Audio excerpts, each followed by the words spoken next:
व्हिडिओमध्ये. तर आज आपण अजून थोडे नामस्मरणावर असलेलेच अभंग पाहूया.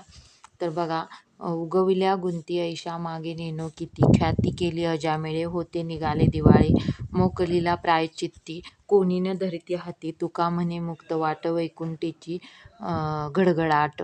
तर इथं तुकाराम महाराजांनी एक सुंदर असं अजामेळ्याचं उदाहरण देऊन सांगितलेलं आहे की अजामळ हा एक ब्राह्मण होता, परंतु वाईट संगतीमुळं त्याच्या जीवनात त्याने अनेक पापे केली.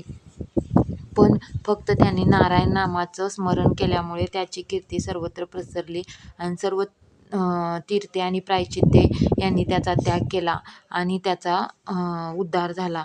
त्यामुळं अजामेळ्यानं काय केलं, फक्त नामाचा उच्चार केला, त्यामुळे त्याला काय वैकुंठाची वाट सोपी झाली. पुढल्या अभंगामध्ये महाराज म्हणतात, सरळी ही नामे उच्चारावी सदा हरिबा गोविंदा रामकृष्ण.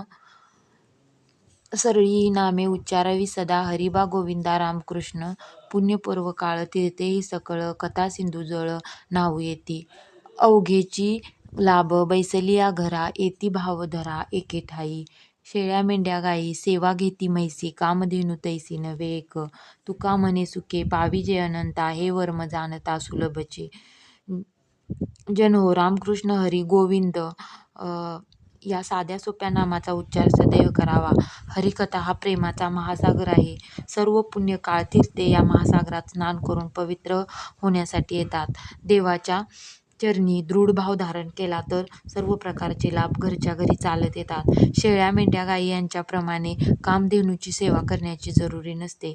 कामधेनू आपोआप इच्छा पूर्ण करत असते. तशा प्रकारे नामाचा महिमा आहे. म्हणून तुकाराम महाराज अंतःकरणापासून म्हणतात की जो निस्वार्थ प्रेमाने हरिनाम घेण्याचे वर्म ज्याला ठाऊक आहे किंवा अनायासे ईश्वराची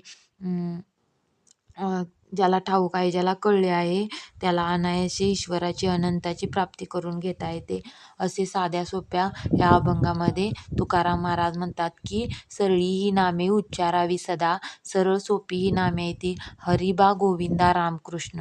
ही सरळ नामे आपण जरी नुसती उच्चारली तरी काय आहेत, तर आपल्याला ईश्वराची प्राप्ती करून घेता येते. पुढल्या अभंगामध्ये महाराज म्हणतात की पवित्र तो देह वाणी पुण्यवंत, जो वदे अच्युत सर्व काळ, पवित्र तो देह वाणी पुण्यवंत, जो वदे अच्युत सर्व काळ, तयाच्या चिंतने